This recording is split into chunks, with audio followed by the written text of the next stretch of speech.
Europe 1 13h. 13h46 sur Europe 1, Europe 1 13h, la suite avec vous Céline Giraud, vos chroniqueurs du jour, Jean-Claude Dacier, chroniqueur politique, Philippe Bilger, magistrat honoraire, président de l'Institut de la Parole, et vous, auditeur d'Europe 1 au 01 80 20 39 21. Ouais, très inspiré, mes deux chroniqueurs du jour par les débats. Les sujets sont très bons. Voilà, les sujets sont inspirants et très concernants. On va vous parler justement de ce sujet. Faut-il autoriser les commerçants à afficher la photo des voleurs à l'étalage? Des vols à l'étalage qui ont augmenté de 14% entre 2021 et 2022, 42 000 délits. C'est en tout cas les chiffres que rapporte Romain Daubier, c'est ce député modem de l'Ain qui porte cette loi, cette proposition de loi, tout simplement de dépénaliser cette pratique qui vient donc d'être déposée à l'Assemblée nationale. Êtes-vous pour ou contre le name and shame, puisque c'est quelque chose qui nous vient de nos amis anglo-saxons, c'est littéralement nommer et couvrir de honte ou balance ton voleur en France. On a un auditeur, Richard, bonjour. Bonjour Richard. Oui, bonjour. Merci d'être avec nous en direct. Vous nous écoutez en Seine-et-Marne. Alors, vous pour ou contre le name and shame? Moi je suis complètement pour. J'ai vécu 25 ans aux États-Unis, au Texas. Ma fille a grandi, l'aînée a grandi là-bas. Là-bas, que ce soit à la poste, dans les magasins, à la mairie, il y a des photos dans les villes des cambrioleurs, des criminels. Ça pose aucun problème. Ma fille, des fois, elle est toute seule à la maison. Son mari voyage beaucoup, il est musicien, donc elle a une carabine en cas où. Et là-bas, elle peut se défendre. Alors qu'en France, on protège plus les criminels que les citoyens honnêtes. Voilà.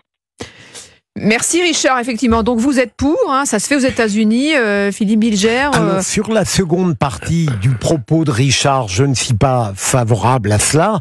Sur la première partie, il faut il parle de l'armement, effectivement. Voilà, sur la première partie, je l'approuve avec les réserves suivantes. Dans un monde idéal, on n'aurait pas besoin de parler de tout ça. Et la France, sur le plan de l'autorité de l'État et de la lutte contre toutes les transgressions délictuelles ou criminelles, n'est pas efficace, de mon point de vue.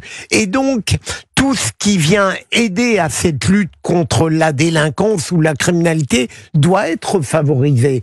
À l'heure actuelle, vous l'avez très bien dit, balance mon voleur, c'est illégal. Et donc, il est fondamental de 45 000 € d'amende, 1 an de prison, atteinte à la vie privée, c'est l'article du code pénal. Donc, je dirais que comme c'est un moyen, pas le moyen fondamental, mais un moyen qui n'est pas négligeable pour prévenir la délinquance ou interpeller les transgresseurs, il faut au contraire légaliser ce processus pour que nous ayons une sorte de western civilisé. Ah oui, voilà. Western civilisé, carrément. Je crois beaucoup à cela. Sinon, on va vers le pire. Si on autorise de manière spontanée et sauvage des modalités de défense comme celles que vous venez d'énoncer. Il y a des collectifs de commerçants qui s'organisent. Quel dommage que Philippe Bilger n'ait pas été nommé garde des Sceaux. Parce que je suis une fois de plus, c'est terrible parce qu'on n'a pas de débat, mais une fois de plus, d'accord avec toi. Ce ne sera pas toujours le cas, évidemment. Je l'espère, ça ne sera pas toujours le cas.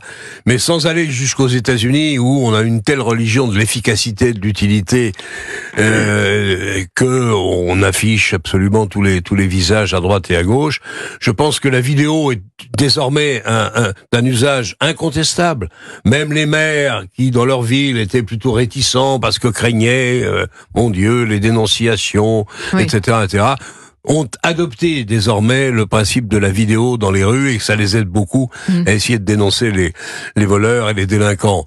Là, si on veut bien, en effet, je suis d'accord avec Philippe, conserver à cette force de la vidéo, il s'agit pas de la mettre partout sur tous les sites parce que ça va devenir effectivement, comme tu le dis, une espèce de western incontrôlable, mais que ça aide les policiers. J'ai vu la vidéo hier soir de ces deux personnes qui viennent voler des lunettes tranquillement dans le truc et qui les rendent quand même parce qu'ils sont un peu bousculés par le patron. Enfin, écoutez, on peut pas continuer de tolérer une chose pareille. Alors, non à la dénonciation collective et on jette l'opprobre sur. Néanmoins, l'aide à l'arrestation des délinquants, je n'ai évidemment rien contre. D'autant que, je le précise, la proposition de loi n'a pas encore été examinée à l'Assemblée nationale. Elle a été déposée fin janvier. Elle n'est pas, pour l'heure, inscrite à l'agenda parlementaire. Ça sera contre, vous verrez. On verra, on suivra ça.